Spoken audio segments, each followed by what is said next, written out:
नमस्कार, मी आपली सर्वांची आवडती मिसेस मानसी परेश देशमुख आपलं सगळ्यांचं सहर्ष स्वागत करत आहे मानसीज कुकिंग स्टोरीजमध्ये। खूप दिवसांनी मोठा व्हिडिओ बनवते। सध्या वाराला काही ना काही सण तरी येत आहेत, नाहीतर उपवास तरी येत आहेत, त्यामुळे अजिबातच फिश वगैरे करायला मिळत नाही आहे आणि माझंही काही ना काही पथ्य चालू आहे, पण घरातल्यांसाठी करावंच लागतं। तर आज बघूया फिश थाळी आपण। म्हणून मग मी आमची जी फिशवाली मावशी आहे तिला कॉल केला, तर तिने मला ही 500 रुपयाची कोलंबी आणि बोंबील असं पाठवून दिलं म्हणजे ती माझ्या घराच्या थोडं पुढेच राहते, तर तिचा मुलगा घरी जाताना मला मच्छी देऊन जातो, पण ती मावशी आमची इतकं छान मला सगळं क्लिनिंग वगैरे करून व्यवस्थित मच्छी पाठवते।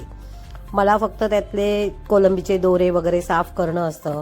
आता इथे मी बोंबील साफ करते, तर बोंबिलाचं कसं असतं की एक मागच्या साईडला छोटंसं असं पंख असतं, ते काढणं गरजेचं असतं। ते जर नाही काढलं तर आपल्याला म्हणजे पोट खराब होऊ शकतं, जुलाब होऊ शकतात, ही काळजी घ्यावी लागते। म्हणून हे आपल्याला काढणं गरजेचं आहे। हे पहा, मी आता इथे काढते ना, हे बोंबिलाचं हे शेवटचं जे पंख आहे हे काढणं खूप गरजेचं असतं। तर आणि तसंच कोलंबीमध्ये जे दोरे असतात त्याच्यामध्ये खूप प्रमाणात माती असते, ती साफ करणं गरजेचं असतं, नाहीतर पोट बिघडण्याची शक्यता असते। तर एवढी काळजी घ्यावी लागते। बाकी ती सगळं स्वच्छ करून पाठवते मला मच्छी। तर असो, आज आपण काय करणार आहोत, जरा व्हिडिओ मोठा होईल पण तुम्ही एन्जॉय कराल ही माझी गॅरंटी आहे, कारण की आपण एकाच व्हिडिओमध्ये 3 प्रकार बघणार आहोत। तर मी आज बनवणार आहे ठेचा भरून बोंबील फ्राय, त्यानंतर कालवण बोंबिलाचं आणि आपली कोलंबी फ्राय कोलंबी मसाला। तर हे 3 प्रकार बघण्यासाठी तुम्हाला व्हिडिओ बघावाच लागेल। इथे मी आता सगळी मच्छी स्वच्छ करून घेतलेली आहे आणि इतकी छान ताजी आहे मच्छी, अजिबात त्याला घाणेरडा वास नाही आहे किंवा दोरेही पटापट निघाले। तर इथे मी बेसिक तयारी करून घेतली, तुम्ही बघू शकताय। कसं असतं, एकदा बेसिक तयारी असली ना आपली की आपलं काम पटापट होतं। मी इथे कांदे सोलून ठेवलेत, लसूण सोलून ठेवलाय, आलं धुवून स्वच्छ सोलून ठेवलाय, टोमॅटो धुवून ठेवलाय, पोपटी मिरच्या किंवा लवंगी मिरच्या, कोथिंबीर धुवून ठेवली आहे, कढीपत्ता एक साईडला धुवून ठेवलाय आणि इथे मी ओलं खोबऱ्याचे तुकडे करून घेतले, कारण ते खोबऱ्याची कवड अख्खीच निघाल्यामुळे मला असे तुकडे करावे लागले, अदरवाईज आम्ही खवणून घेतो। तर इथे पहिले आपण मसाला म्हणजे कोलंबी मसाला करूया। त्यासाठी मी काय केलंय की क्रशरमध्ये भरपूर असा लसूण घेतलाय आणि त्यामध्ये 2च लवंगी मिरच्या घेतल्यात, कारण आपण यात तिखटही घालणार आहोत। आता यात मी कांदे आणि थोडं आलं मला खूप मच्छीला खरं तर आवडत नाही, पण या रेसिपीला गरजेचं आहे म्हणून मी थोडंसं घातलंय, खूप नाही आहे। तर इथे मी आता कांदे तुकडे करून ठेवलेले आहेत आणि जसे जसे थोडं थोडं करून मी घालते, कारण एकदम घातलं तर मशीन चालणार नाही, म्हणून थोडं थोडं करून मी असे कांदे हे बारीक करून घेतलेत, फाईन चॉप करून घेतलेलं आहे। हे पहा, असं थोडं थोडं करून घेतलं की काम आपलं फटाफट होतं। आणि मी म्हटल्याप्रमाणे जर तुमची पूर्वतयारी असेल तर सगळं फास्ट काम होतं। आता मी इथे टोमॅटोही एक मोठा टोमॅटो घेतला आणि तो बारीक चिरून घेणार आहे। आणि टोमॅटो चिरून झाला की मग आपल्या ज्या पोपटी मिरच्या आहेत, पोपटी मिरच्यांचं वैशिष्ट्य असं आहे की त्या फोडणीला, या रेसिपीमध्ये त्या फोडणीला घातल्या की त्या इतक्या छान टेस्टी लागतात आणि म्हणजे त्या तिखट नसतात, त्यामुळे खूपच छान लागतात। इवन तुम्ही बिर्याणीमध्ये जर ना हिरव्या मिरच्या अख्ख्या ह्या घातल्या ना, तर बिर्याणीला पण खूप छान टेस्ट येते या मिरच्यांची। तुम्ही करून बघा, ही टिप समजा माझ्याकडनं, पण या मिरच्या आहे ना खरंच म्हणजे बिर्याणीमध्ये किंवा अशा ह्या कोलंबी मसाल्यामध्ये खूपच टेस्टी लागतात। तर आता मी इथे पॅन ठेवलाय गॅसवर, त्यामध्ये मी तेल घालून घेणार आहे। या रेसिपीला थोडंसं तेल जास्त लागतं, कारण आपण कांदा आणि टोमॅटोवरच ही करतोय, त्यामुळे थोडंसं तेलाचं प्रमाण जास्त घ्यावं लागतं, कारण आपण पाण्याचा यूज बिलकुल करणार नाही आहे। कोलंबीचं जे अंगचं पाणी असतं तेच व्यवस्थित ह्याला होऊन जातं पुरेसं। आता मी इथे फोडणीला कढीपत्ता घातलाय आणि उभ्या चिरलेल्या 5-6 मिरच्या ज्या होत्या स्लीट करून घेतलेल्या त्या घातल्यात। आता यामध्ये मी घालणार आहे माझं आवडतं हिंग, जे की मला प्रत्येक पदार्थामध्ये आवडतं घालायला. तिखट पदार्थात नाही तर पुन्हा म्हणाल की सगळ्यात म्हणजे गोड पदार्थांमध्ये पण घालतेस का, तर नाही. तिखट पदार्थांमध्ये शक्यतो मी हिंग वापरते, म्हणजे मग ते कोणताही पदार्थ बाधत नाही म्हणून थोडंसं, अगदी काही खूप घालत नाही, पण माझा चमचाच मुळात हिंगातला फार छोटासा आहे. तर इथे आता मी आपला कांदा ट्रान्सपरंट होईपर्यंत मी परतून घेणार आहे आणि मग त्याच्यामध्ये मीठ घालून पूर्णपणे त्याला कॅरमलाइज करून घेणार आहे. हे पहा, या मेन कांद्याचीच टेस्ट पूर्ण आपल्या कोलंबीला उतरते. त्यामुळे आता हा छान ट्रान्सपरंट अगदी छान कॅरमलाइज होईपर्यंत लाल करून घ्यायचा आणि त्याबरोबरच आपण टोमॅटोही घालायचा, म्हणजे जेणेकरून टोमॅटो आपला छान मऊ होईल आणि आपल्या कोलंबी मसाल्यामध्ये एकजीव होईल. तर आता मी इथे टोमॅटोही घालते, हे पहा, आणि सर्व मस्तपैकी मिक्स मिक्स मिक्स. तर तुम्हाला कशा वाटतात माझ्या रेसिपीज तुम्ही मला कळवत चला. तुम्हाला काय काय बघायला आवडेल तेही सांगत चला. इथे माझा ना थोडासा कॅमेरा हल्ला होता, पण मी इथे 2 चमचे आगरी मसाला घातलाय. या डिशमध्ये तुम्ही मालवणी मसाला घालू शकता, आगरी मसाला घालू शकता, किंवा आपल्याकडे जो कोणतं तिखट असतं अवेलेबल ते घालू शकता. तर मी इथे माझ्याकडे आगरी मसाला होता तो मी घातलेला आहे. सोबतच मी हळद पण घातली आहे आणि पुन्हा एकदा मिक्स मिक्स मिक्स. तर आपलं छान असं हे मसाला तयार झालेला आहे. आता यात आपण धुवून स्वच्छ करून ठेवलेली कोलंबी घालून घ्यायची.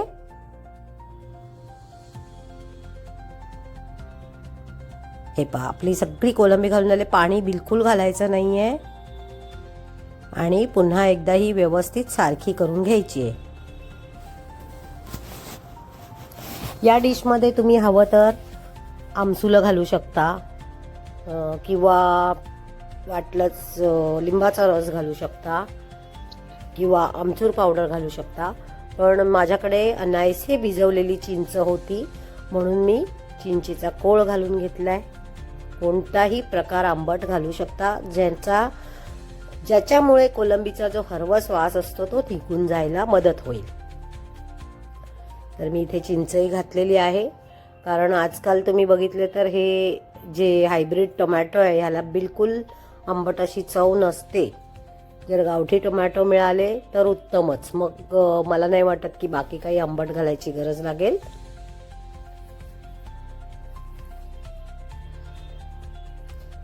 तर आता याच्यावर मी झाकण ठेवणार आहे आणि अगदी 2 ते 3 मिनिटातच झाकण काढणार आहे, कारण की तुम्ही जर कोलंबी जास्त शिजवली तर ती वातड होते. म्हणून 2 ते 3 मिनिटात आपण लगेच झाकण काढायचं आहे. कोलंबी ऑलमोस्ट इकडे झालेली आहे.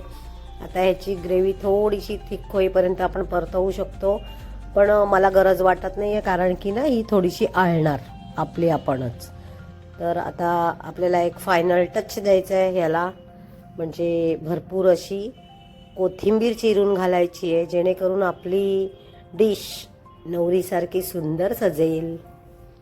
तर कशी वाटतेय ही कोलंबी मसाला सांगायला विसरू नका, नक्की करून बघा आणि हो मला कमेंट करायला विसरू नका की कशी झाली होती. चला तर मग आता आपण पुढची डिश बघूया. त्यासाठी ना मी 2 आधी वाटणं करून घेणार आहे, ते म्हणजे पहिलं कालवणाचं आणि नंतर फ्रायचं. तर कालवणासाठी मी अर्धा कांदा घातलेला आहे फोडी करून आणि 5-6 लसणीच्या पाकळ्या घातलेल्या आहेत. त्यानंतर मिरच्या, ह्या तिखट मिरच्या आहेत, लवंगी मिरच्या, कारण आपण कुठच्याही प्रकारचा लाल तिखट घालणार नाही आहोत. आणि अर्धा इंचपेक्षा कमी आलं घालायचं आहे आणि भरपूर कोथिंबीर घालायची आहे. आता इथे मी हे जे ओलं खोबरं तुकडे करून ठेवले होते ते घालून घेणार आहे. तुकडे नसतील, या मिक्सरमध्ये माझ्या खूप छान बारीक पेस्ट होते म्हणून मी बिंदास तुकडे घातलेत, अदरवाईज तुम्ही खवणून घाला. आणि आहे ना धणे पावडर घातली मी, कारण की मला अख्खे धणे माझे सापडले नाही म्हणजे मी 8 दिवस बाहेर असताना आमच्या मेडनी सगळं साफसफाई केली तर त्याच्यात तिने कुठे ठेवलं ती मला काही आयडिया नाही. म्हणून मग मी आता घाईच्या वेळेला 2 चमचे ह्याच्यात धणे पावडर घातले. अदरवाईज धणे भिजत घालायचे आणि ते घालायचे. तर हे सर्व घालून मी आता छान वाटण पेस्ट करून घेते. यात थोडीशी हळद आणि मीठ पण घातलेलं आहे. तर इथे छान अशी पेस्ट तयार होणार आहे. तुम्ही बघू शकाल की इथे पाणी घालायची मला गरज लागली नाही किंवा काही नाही, कारण माझा खरंच मिक्सर इतका छान आहे. मी याची लिंक तुम्हाला नक्की टाकते. आणि मी तर इतकी सॅटिस्फाईड आहे ना या मिक्सरपासून. हे पहा किती छान पेस्ट झाली आहे है ना. तर आता आपल्याला एक ठेचा बनवून घ्यायचा आहे ज्याचा आपल्याला यूज होणार आहे फ्रायसाठी. तर मी इथे लगेचच ठेच्याची पण तयारी करून घेतली, कारण माझ्याकडे बेसिक सगळं रेडी होतं. तर अर्धा इंच आलं घातलं आणि पोपटी मिरच्या घातल्या आणि 2च लवंगी मिरच्या घातल्या आणि भरपूर असा लसूण घालून घेतला आणि कोथिंबीर घालून घेतली आहे. आता यामध्ये आपण अगेन चिंचेचं पाणी घालू शकता, लिंबू घालू शकता किंवा कोकम आगळ घालू शकता किंवा आमचूर पावडर घालू शकता. तर माझ्याकडे चिंचेचं पाणी रेडी होतं, मी तेच घातलेलं आहे. आणि हे अगदी हलकंसं म्हणजे जाडसरच वाटून घ्यायचं आहे. आता मी याच्यात मीठ पण घातलं आहे वाटायच्या आधी. तर हे जेव्हा आपण वाटू आणि अगदीच वाटलं आपल्याला तर अर्धा ते 1 चमचा पाणी घालायचं आहे, कारण जास्त पाणी घालून चालणार नाही, आपल्याला ह्या फ्रायमध्ये वापरायचं आहे. त्याच्यामुळे आता मी इथे हे छानपैकी वाटून घेते आहे.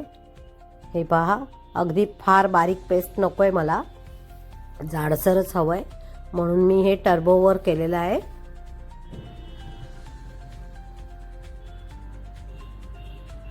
हे पहा मला ना थोडंसं हलकंसं अर्धा 1 चमचा मी पाणी घालणार आहे याच्यात, कारण की ते आजूबाजूला जास्त लागलेलं आहे सगळीकडे मिक्सरच्या भांड्याला झाकणाला वगैरे म्हणून.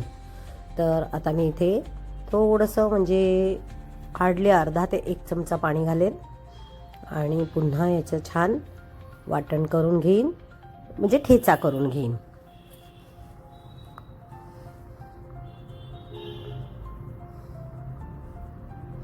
ही एक सोय चांगली आहे.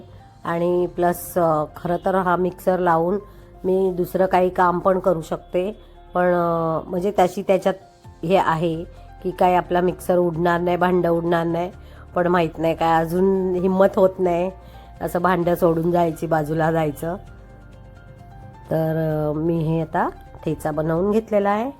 आणि आता आपण करायची कालवणाची पहिली सुरुवात, कारण काय आहे आपल्याला फ्राय गरम गरम करायचे आहेत.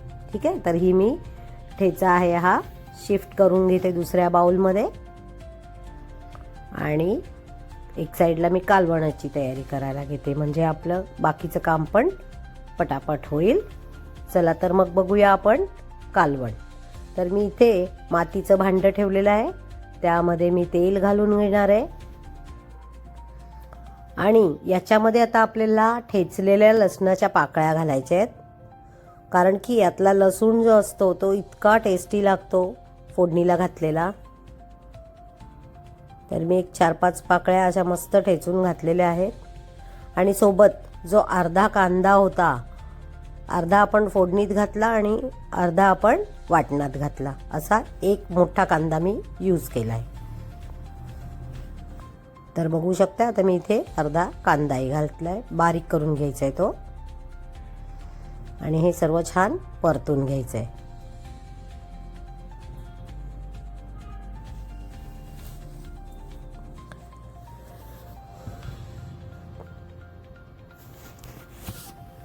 छान असं इथे आपल्याला हे व्यवस्थित परतायच्या आधी मी घालणार आहे माझ्या आवडतं हिंग.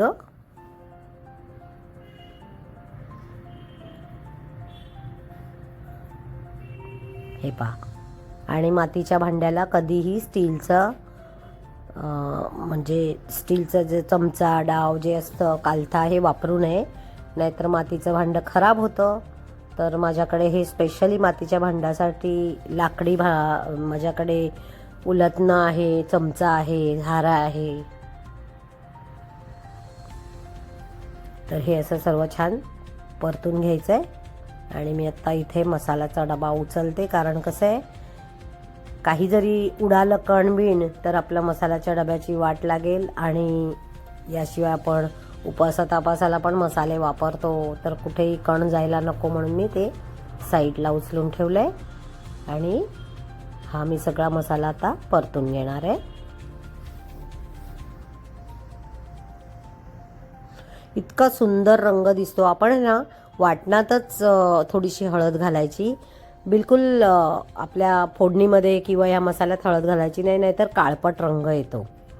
माझा आहे ना एक व्हिडिओ कुठेतरी मिस झाला, पण मी हे पाणी वगैरे घातल्यानंतर सारखं केल्यावर कढीपत्त्याची पानं आणि कोकम म्हणजे आमसुलं हे पण मी घातले. तो व्हिडिओ माझा जरा मिस झाला, किंवा काय होतं मी ना एकटीच शूट करत असते किंवा हे बनवत असते, त्यावेळेस मला खूप गोंधळायला होतं कधी कधी.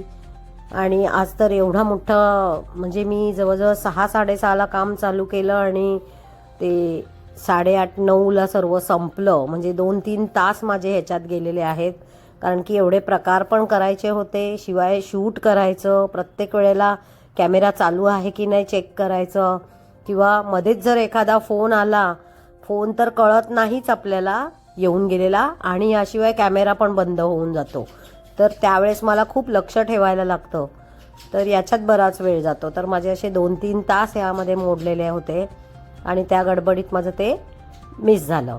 आता इथे मी सर्व पाणी घालून कन्सिस्टन्सी सगळी चेक केली. त्यानंतर मी जे बोंबील आहेत हे एक साईडला, म्हणजे मगाशी तुम्ही जे बोंबील बघितले साफ केलेले, त्यातले काही छोटे वगैरे जे बोंबील होते किंवा अख्खे होते, जे मध्ये पार्ट केलेले नव्हते, त्याचे मी तुकडे करून त्याला हळद आणि मीठ लावून बाजूला ठेवलं होतं.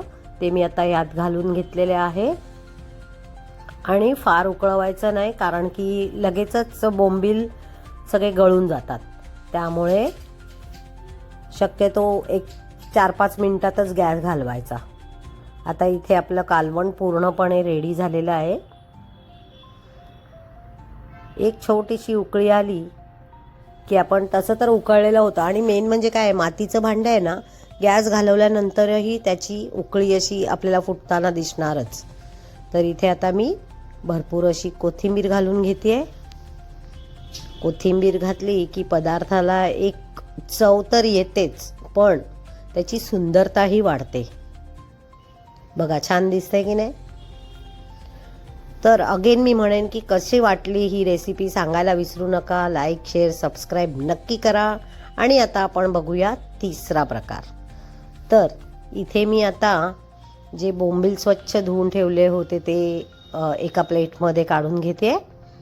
हे असे मध्ये भाग केलेले आहेत. 12 बोंबील आहेत आणि यापासून आपल्याला 6 स्टफ बोंबील फ्राय करायचे आहेत. कसे ते मी दाखवते. तर यामध्ये आता मी थोडी हळद घालून घेणार आहे, माझ्या आवडतं हिंग,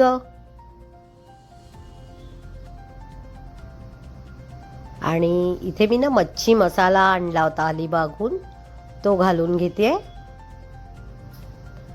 त्यानंतर थोडंसं काश्मीरी लाल मिर्च पावडर घालते, आणि थोडासा माझा साठवणीतला जो मसाला आहे तोही घालून घेते. आता 1 ते 2 चमचे धणे पावडर घालायचे आणि मीठ घालून घ्यायचे.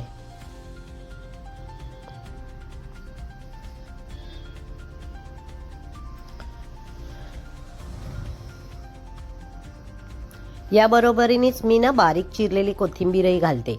आता हे जेव्हा आपण नॉर्मल फ्राय करतो ना, तेव्हाही मी हाच मसाला लावते, आणि जे घोळवणार आहे आपण, घोळवण्यासाठी जे म्हणजे रवा आणि मैद्याचं जे मिश्रण बनवणार आहे ते मी दाखवतेच आहे पुढे. तर सेम प्रोसिजर तळायला मी वापरते, पण आज आपण ठेचा भरून करतोय म्हणून थोडीशी वेगळी पद्धत येणार आहे. तर असे हे मी इथे बोंबिलाला सर्व मिश्रण मिक्स करून बाजूला ठेवते आणि हात धुवून घेते, आणि तुम्हाला पुढची तयारी दाखवते. हे पहा, आता आपल्याला ना इकडे शक्यतो 2 हाताचा वापर करावा लागणार आहे, कारण याच्यात आपल्याला ठेचा भरायचा आहे. इथे मी 6 बोंबिलांना ठेचा लावून घेणार आहे. आतमध्ये असा स्टफ करून घेणार आहे. बिलीव्ह मी, एवढी सुंदर रेसिपी आहे ना ही.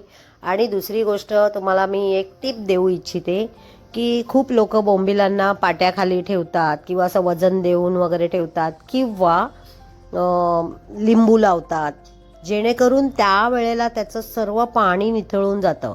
पण तुम्हाला एक सिक्रेट सांगते की ते जे बोंबील असतात तुम्ही गरम गरम खाल्ले तरच छान लागतात. पण मी कुठच्याही प्रकारचं लिंबू लावलं नाही आहे, आगळ लावलं नाही आहे किंवा मी पाट्याखालीही ठेवलं नाही, तुम्ही बघितलं असेल तर. याचं कारण असं आहे की माझी एक पालघरला मानलेली आई आहे जी म्हणजे तिच्याकडनं मी शिकलेली आहे बोंबिलाच्या बाबतीत. तिने मला सांगितलेलं की तू जेव्हा बोंबील असेच फ्राय करशील ते गार झाल्यानंतरही छान क्रिस्पी राहतात. आणि मी करून बघितलं आणि सिरियसली हे वर्क झालेलं आहे. आता कसं आहे, ते पालघरचे आहेत, त्या लोकांना फिशबद्दल जरा जास्त माहिती असते. तर त्यांची ही मी जी ट्रिक आहे ही कायमच पुढे नेली आहे. आणि मला स्वतःलाही हा प्रकार आवडला. म्हणजे लिंबू वगैरे न लावता गार झाले तरी बोंबील क्रिस्पी राहतात. ही टिप तुम्ही लक्षात ठेवा. आता बघा, मी दुसऱ्या म्हणजे वरून अजून बोंबील जे मी बाकी ठेवले होते 6, ते मी हे वरून असे लावून थोडेसे प्रेस करून घेते हलकेसे. म्हणजे आपला ठेचाही बाहेर नाही आला पाहिजे, हे पण तेवढंच महत्त्वाचं आहे. खूपच टेस्टी झालेली ही रेसिपी आमची. म्हणजे खरं मी सांगते, तुम्ही नक्की करून बघा. आणि तुम्हाला आवडली तर लाईक शेअर पण करा. पण मला कमेंट करायला विसरू नका की तुम्हाला आवडली की नाही आवडली आणि माझी जी टिप मी सांगितली ती तुम्हाला पटली की नाही पटली. तर आता आपण हे बाजूला उचलून ठेवूया आणि वरती कोटिंग कसलं करायचं ते बघूया. तर मी इथे एक छोटी वाटी तांदळाचं पीठ घेतलंय आणि पाऊण वाटी बारीक 0 नंबर रवा घेतलाय. आता आपण बोंबिलाला जे जे लावलं ते थोडं थोडं सगळं ह्याच्यात पुन्हा घ्यायचं आहे, जेणेकरून आपल्याला हे वरचं कोटिंग आहे हे प्लेन नको लागायला. तर मी थोडंसं हिंग, थोडं धणे पावडर, हळद, तिखट, मीठ हे सर्व घालून छानपैकी हे मिक्स करून घेतलंय. आता बघा, हे सर्व मिक्स झाल्यानंतर आपण याच्यामध्ये हलक्या हाताने बोंबील मस्तपैकी कोट करून घ्यायचे. तोपर्यंत मी एक साईडला तवाही तापायला ठेवला, कारण की माझ्याकडे लोखंडी तवा आहे आणि तोही तापायला थोडा वेळ लागतो, म्हणून मी ऑलरेडी तवा तापायला ठेवला आहे.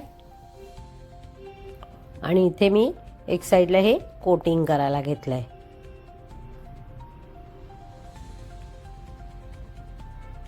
खूप हलक्या हाताने आणि पेशन्सने हे काम करावं लागतं. म्हणजे आपलं डोकं ठिकाणावर ठेवून करायचं काम आहे हे. कारण थोडं जरी आपण उथळ-पुथळ केली तर आपले हे बोंबील जे बनवलेत ते फुटू शकतात, तुटू शकतात. मेन म्हणजे हे फ्रेश असल्यामुळे मला काहीच टेन्शन नाही आहे आणि जितकं शक्य होईल मी हलका हात वापरतेय. आणि शक्यतो 2 हातांनी काम करा यावेळेस, म्हणजे या डिशसाठी. कारण ते एकतर 2 बोंबील आहेत आणि याशिवाय मध्ये ठेचा आहे, तर त्यामुळे ते ना खूप असे हेवी झालेलं आहे. तर हेवी झाल्यामुळे एक हाताने काम करताना ते सुटू शकतात, फुटू शकतात. त्यासाठी मी म्हणते की 2 हाताचा वापर करा.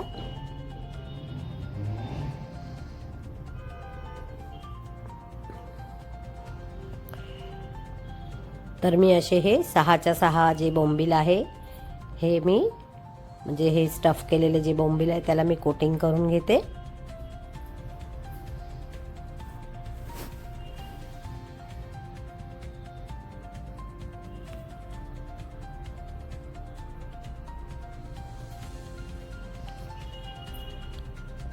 याचे मी शॉर्ट्स व्हिडिओ पण बनवलेले आहेत, पण तुम्हाला मोठे व्हिडिओ मोठा व्हिडिओ मी ह्यासाठी बनवला की तुम्हाला इन डिटेल सगळं कळेल. आपण 2 ते 3 मिनिटात किती रेसिपीज देऊ शकणार, त्यातल्या त्यात मी प्रयत्न रोजचा करत असते काहीतरी द्यायचं. पण आज माझ्या मनात आलं की ह्या 3 रेसिपीचा मिळून एकच छान मोठा व्हिडिओ बनवूया आणि डिटेलमध्ये सर्व सांगितल्यामुळे समोरच्यालाही कळेल की बाबा कसं काय बनवायचं.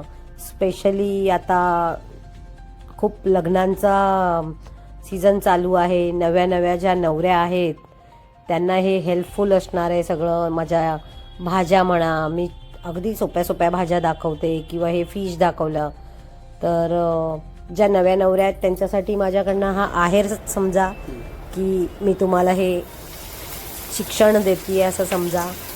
तर हे पहा, आता मी ना 2 हाताचाच वापर केलेला आहे, कारण की 1 हाताने टाकणं शक्य नव्हते बोंबील हे, कारण तेल पण गरम आहे, आपल्या हातातून सुटू शकतं एकच टाकताना. म्हणून मग काळजीपूर्वक 2 हाताचा वापर करायचा आहे. इव्हन पलटी करतानाही 2 चालथे वापरायचे, जेणेकरून आपले बोंबील सुटणार नाहीत.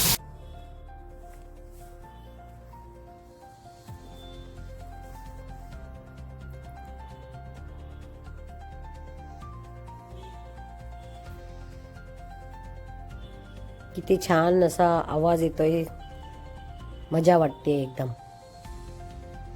आता मी यावर भरपूर अशी कोथिंबीर घालते. मला ना बोंबील आणि कोथिंबीरचं खूप जवळचं नातं आहे असंच वाटतं, कारण बोंबील बनवताना मी भरपूर कोथिंबीर वापरते, जेणेकरून ना त्या बोंबिलाची एक टेस्ट इन्हान्स होते. तुम्ही करून बघा की कोथिंबीर भरपूर वापरा बोंबीलमध्ये.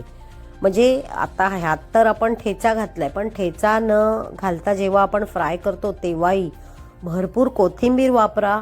बोंबील इतके टेस्टी लागतात.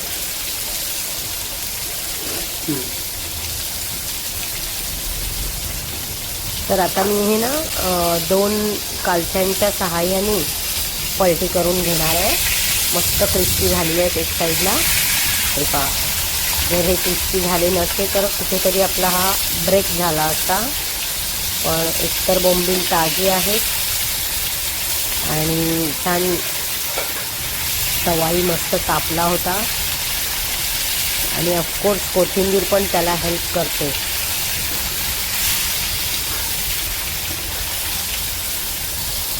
हे पहा, आता यावरही आपल्याला ना कोथिंबीर घालून घ्यायची. असं दोन्ही साईडने कोथिंबीर घालायची, म्हणजे मग बोंबील खूप दिसायलाही छान दिसतो आणि चवीलाही छान होतो. तर ऑलमोस्ट आता आपली ही 3री डिशही तयार झालेली आहे आणि मला पान वाढायचं आहे. तर त्याआधी तुम्ही नक्की लाईक, शेअर, सबस्क्राईब करा बरं.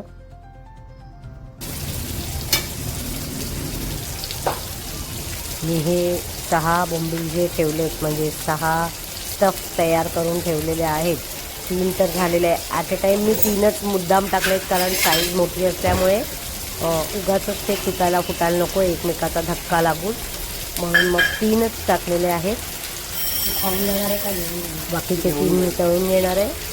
पण त्याआधी आपण हे सर्व करून घेऊया, म्हणजे जेणेकरून आपल्याला गरम गरम वाढता येईल. असेही थंडीचे दिवस चालू आहेत, जेवण पटकन थंड होत आहे.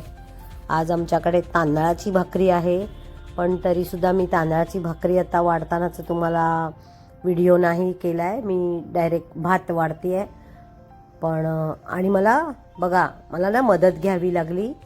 मी 2 हातांनीच हे काढते, अदरवाईज आपले बोंबील, म्हणजे मला रिस्कच घ्यायची नव्हती, म्हणून मी इथे मदत घेतली आहे भाच्याची, की तू बाबा प्लेट धरून उभा राहा, जेणेकरून मी बोंबील काढून इथे सर्व करू शकेन.